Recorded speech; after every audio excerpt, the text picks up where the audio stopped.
Hello students, welcome back again to my Hindi channel, the Unforced Hindi 721. Today I am going to explain you the poem Atmatran written by Rabindranath Tagore. So we will explain in Hindi because this is a Hindi chapter of class 10 WB West Bengal board का है ये chapter आत्मत्रण। तो मैं हिंदी में explain करूँगी क्योंकि maximum students Hindi language मतलब उसका मदर टंग हिंदी है, और जो बंगाली जिसका मदर टंग है वो स्टूडेंट तो वैसे भी हिंदी समझते हैं क्योंकि उसने हिंदी सब्जेक्ट लिया है। तो ये पोएम बहुत ही इंटरेस्टिंग पोएम है, बहुत ही अच्छा है, मोटिवेशनल पोएम है। मुझे तो बहुत अच्छा लगता है, मतलब मुझे पसंद है ये पोएम। तो स्टूडेंट्स आपको भी पसंद आएगा। तो हम लोग पढ़ना शुरू करते हैं, लाइन बाय लाइन मैं एक्सप्लेन करूँगी। ओके, तो पहले थोड़ा बहुत जान ले कविता के बारे में। आत्मत्राण एक कविता कवि गुरु रविंद्रनाथ ठाकुर ने लिखा है। इस कविता के कवि गुरु रविंद्रनाथ ठाकुर है। इस कविता का बांग्ला से हिंदी रूपांतरण आचार्य हरि प्रसाद द्विवेदी जी ने किया है। इस कविता में कविगुरु ईश्वर से अपने दुख दर्द कम ना करने को कह रहे हैं। वो उनसे दुख दर्दों को झेलने की शक्ति मांग रहे हैं, ना कि उसे कम करने के लिए कह रहे हैं। कविगुरु ईश्वर से प्रार्थना कर रहे हैं कि किसी भी परिस्थिति में मेरे मन में आपके प्रति संदेह न हो। कवि रविंद्रनाथ ठाकुर ईश्वर से प्रार्थना कर रहे हैं कि हे प्रभु, दुख और कष्टों से मुझे बचा कर रखो। मैं तुमसे ऐसी कोई भी प्रार्थना नहीं कर रहा हूँ, बल्कि मैं तो सिर्फ तुमसे ये चाहता हूँ कि तुम मुझे उन दुख तकलीफ़ों को झेलने की शक्ति दो। उन कष्टों के समय मैं कभी ना डरूं और उनका सामना करूं। मुझ में इतना आत्मविश्वास भर दो कि मैं हर कष्ट पर जीत हासिल कर सकूं। मेरे कष्ट के भार को भले ही कम न करो और ना ही मुझे तसल्ली दो। आपसे केवल इतनी प्रार्थना है कि मेरे अंदर निर्भयता भरपूर डाल दे, ताकि सारी परेशानियों का डर कर सामना कर सकूं। ये रविंद्रनाथ टैगोर जी कह रहे हैं उनके कविता में। सुख के दिनों में भी मैं आपको एक क्षण के लिए भी ना भूलूं, अर्थात हर क्षण आपको याद करता रहूं। दुख से भरी रात में भी अगर कोई मेरी मदद न करे तो भी मेरे प्रभु, मेरे मन में आपके प्रति कोई संदेह ना हो, इतनी मुझे शक्ति दो। ठीक है, यही कवि बोल रहे इस कविता में। तो ये तो कविता का विषय हुआ कि कविता किस विषय में लिखा गया है। अभी हम लोग क्या करेंगे, लाइन बाय लाइन उसको एक्सप्लेन करेंगे। ठीक है, तो अपना बुक खोल लीजिए स्टूडेंट, और स्टूडेंट्स आप लोग अपना बुक खोल लीजिए और देखते रहिए। मैं पढ़ रही हूँ आत्मत्राण की व्याख्या। ओके,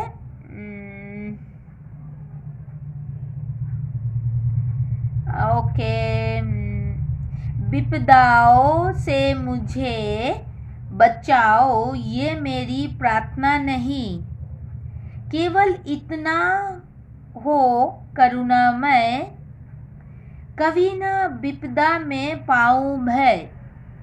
दुख ताप से व्यथित चित्त को ना दो सांत्वना नहीं सही, पर इतना होवे करुणामय, दुख को मैं कर सकूं सदा जय, कोई कहीं सहायक न मिले, तो अपना बल पौरुष न हिले। हानि उठानी पड़े जगत में, लाभ और बचना रही, तो भी मन में ना मांगू, तो भी मन में ना मांगू शय। तो इधर मीनिंग है विपदाओं मतलब विपत्तियों, करुणामय मतलब करुणा करने वाले मतलब भगवान, दया करने वाले भी बोल सकते हैं, ईश्वर के बारे में बताया गया है।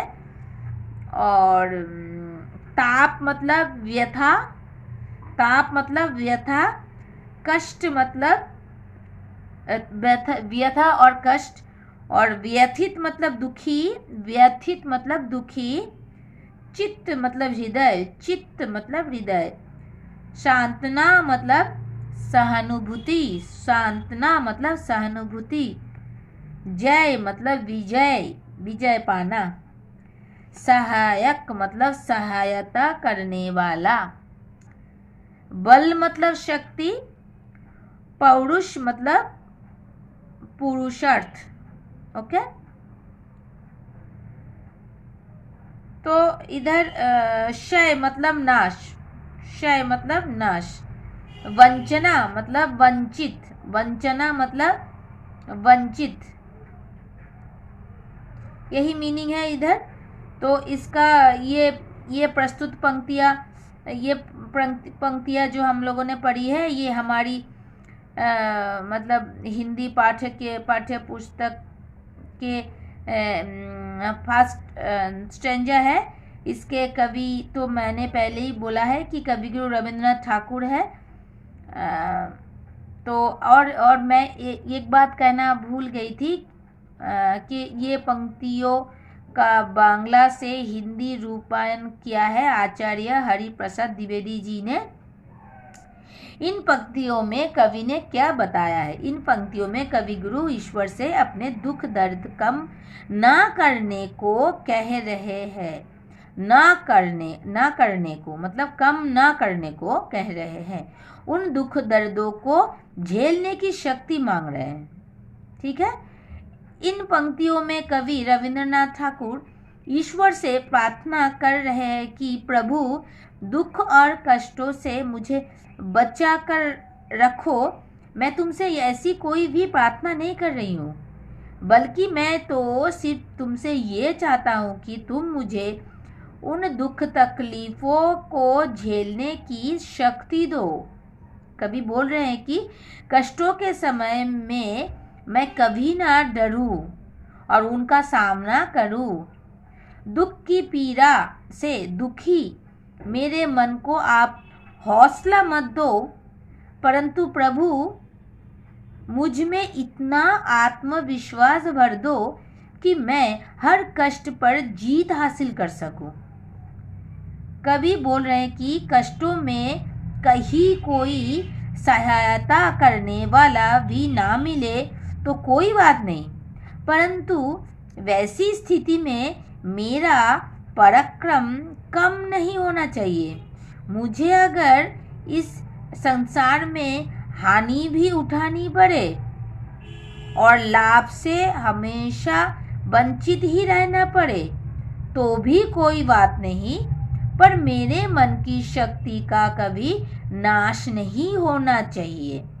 अर्थात मेरा मन हर परिस्थिति में आत्मविश्वास से भरा रहना चाहिए। ठीक है, ये कवि इधर बोल रहे हैं। तो इधर हानि मतलब नुकसान, हानि मतलब नुकसान, जगत मतलब दुनिया, वंचना मतलब धोखा, वंचना मतलब धोखा, क्षय मतलब नुकसान, क्षय मतलब नुकसान, त्राण मतलब रक्षा और मुक्ति, त्राण मतलब रक्षा और कह सकते मुक्ति, अनुदिन अनुदिन मतलब प्रत्येक दिन, अनुदिन मतलब प्रत्येक दिन। तरने मतलब पार होने, तरने मतलब पार होने, निकल जाने, पार होने और निकल जाने। अनामय मतलब स्वस्थ, अनामय मतलब स्वस्थ। तो ये है मीनिंग इसका, और ये है इसका मतलब, इसका तात्पर्य ये है। फिर क्या है, फिर नेक्स्ट स्टैंजर में जाते हैं हम लोग।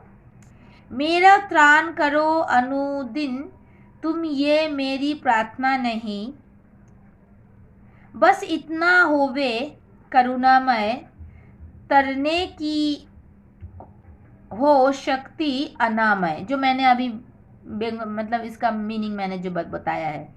मेरा भार अगर लघु करके ना दो, शांतना नहीं सही, केवल इतना रखना अनुनय, वहन कर सकूं इसको निर्भय, नतशीर होकर सुख के दिनों में, तब मुख पहचानूं शिन शिन में, दुख रात्रि में करे वंचना मेरी, जिस दिन निखिल मही, उस दिन ऐसा ही करुणामय, तुम पर करूं नहीं कुछ संशय।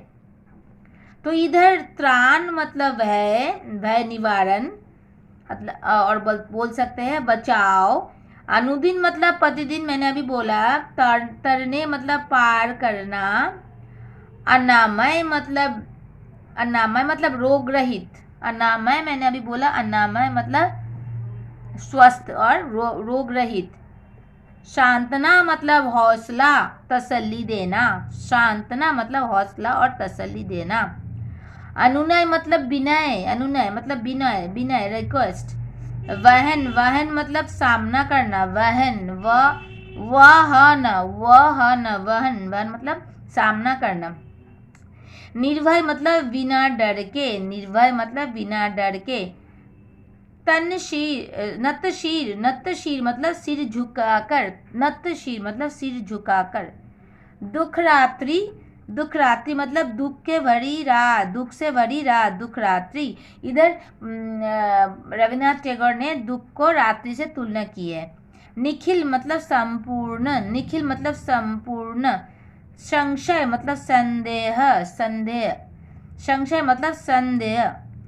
तो इस पंक्ति हमारी ये हिंदी पाठ्य पुस्तक के सेम भाग के कविगुरु रविन्द्रनाथ ठाकुर के कविता से ली गई है। इधर इन पंक्तियों में कवि रविन्द्रनाथ ठाकुर ईश्वर से प्रार्थना कर रहे हैं कि हे प्रभु, मेरी आपसे ये प्रार्थना नहीं है कि आप प्रतिदिन मुझे भय से दूर रखें, आप केवल मुझे निरोग अर्थात स्वस्थ रखें, ताकि मैं अपनी शक्ति के सहारे इस संसार में अपनी इस संसार रूपी सागर को पार कर सकूं। मेरे कष्टों के भार को भले ही कम न करो और ना ही मुझे तसल्ली दो। आपसे केवल इतनी प्रार्थना है कि मेरे अंदर निर्भयता भरपूर डाल दो, ताकि मैं सारी परेशानियों का डटकर सामना कर सकूं। सुख के दिनों में भी मैं आपको एक क्षण के लिए भी ना भूलूं, अर्थात हर क्षण आपको याद करता रहूं। दुख से भरी रात में भी अगर कोई मेरी मदद न करे, तो भी मेरे प्रभु, मेरे मन में आपके प्रति कोई संदेह न हो, इतनी मुझे शक्ति देना। यही बोल रहे हैं कवि। ठीक है, तो ये तो रहा इसका जो है वो मतलब इसका एक्सप्लेनेशन कि कवि ने इधर क्या एक्सप्लेन किया है। इस कविता में कवि क्या एक्सप्लेन किया है कवि ने। तो अभी हम लोग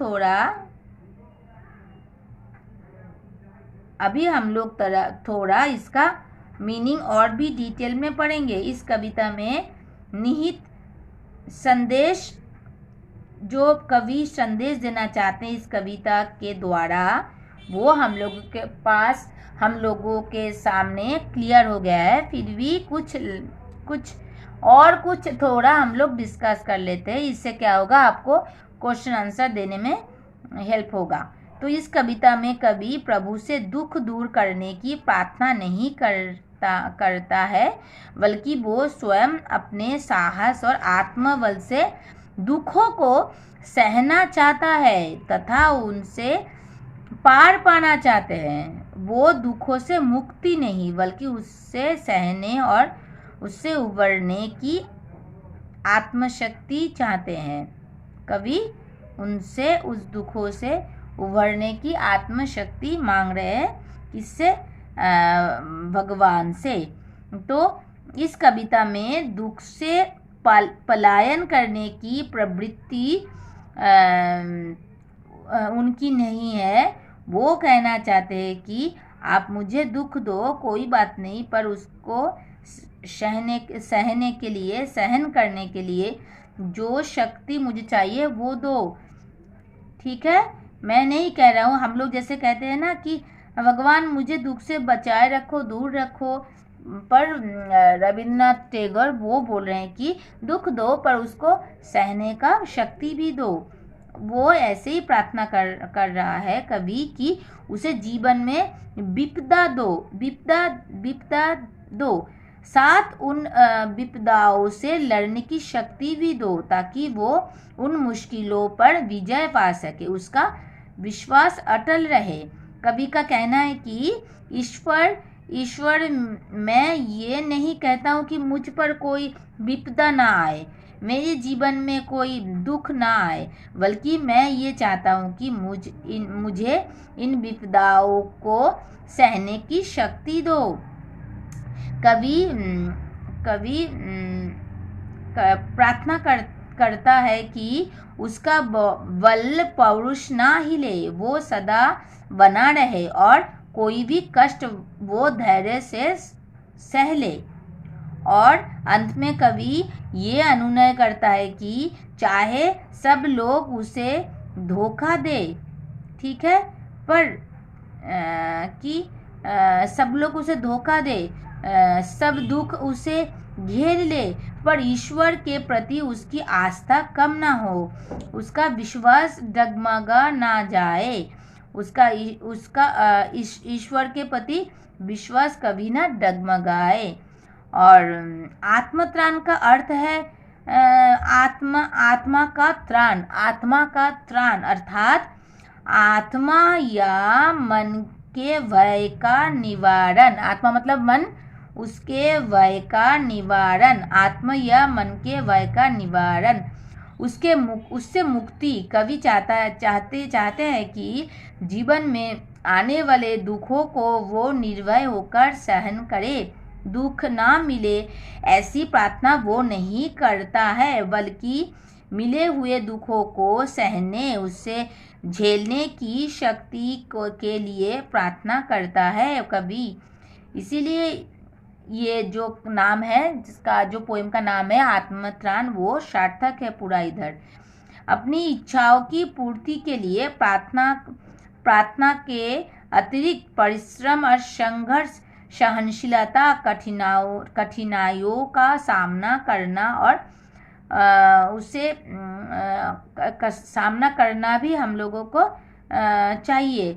तो इसके लिए कवि धैर्यपूर्वक ये प्रयास करने की शक्ति भगवान से और ईश्वर से मांग रहे हैं। ये प्रार्थना मतलब कवि का ये प्रार्थना बहुत ही अनोखा है, क्योंकि ये प्रार्थना सब कोई नहीं कर पाते। हम लोग सब चाहते हैं कि दुखों से हमें मुक्ति दो, पर कवि का प्रार्थना थोड़ा अलग सा है। वो कहना चाहते हैं कि वो सुख के दिनों में भी सिर झुकाकर ईश्वर को याद रखना चाहता है, वो एक पल भी ईश्वर को भूलना नहीं चाहता है। जैसे कि हम लोग सुख के दिन में हम लोग भगवान को याद नहीं करते, दुख के दिनों में हम लोग भगवान को पुकारते रहते। कभी वो नहीं चाहते, कभी चाहते हैं दुख और सुख दोनों समय में ही हम ईश्वर को याद रखे।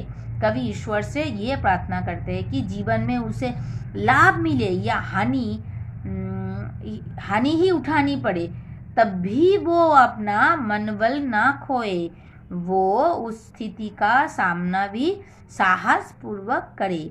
और कभी कामना करते हैं कि यदि प्रभु दुख दे तो उसे सहने की शक्ति भी दे दे। वो ये नहीं चाहता है कि ईश्वर उसे इस दुख के भार को कम कर दे या सांत्वना दे। वो अपने जीवन की जिम्मेदारियों को कम करने के लिए नहीं कह रहे हैं, बल्कि उससे संघर्ष करने, उसे सहने की शक्ति के लिए प्रार्थना कर रहे हैं। तो स्टूडेंट्स, मुझे लगता है आपको पूरी जो पोएम है उसके बारे में पूरा कुछ ज्ञान मिल गया होगा। फिर भी आपको अगर कुछ भी कंफ्यूजन है तो ज़रूर लिख भेजिए, मुझे कमेंट बॉक्स में लिखिए और मैं फिर से उसको डिस्कस करूँगी। तो अगर आपको ये वीडियो पसंद आए तो आप क्यों नहीं लाइक कर रहे हो स्टूडेंट्स? तो आपको लाइक करना चाहिए ना, ये तो मेरा इंस्पिरेशन बढ़ा देगा कि आप लोग मेरे वीडियो पसंद कर रहे हैं। तो ज़रूर लाइक कीजिए और सब्सक्राइब कीजिए, क्योंकि आप अगर सब्सक्राइब करेंगे तो नोटिफिकेशन आएगा और मैं क्या क्या नई वीडियो बना रही हूँ वो भी आपके पास चला आएगा। तो thank you for watching, thank you for being with me, and be confident and learn properly. Hindi is my favorite subject. I hope yours also. So keep learning and keep watching. Thank you. Good night.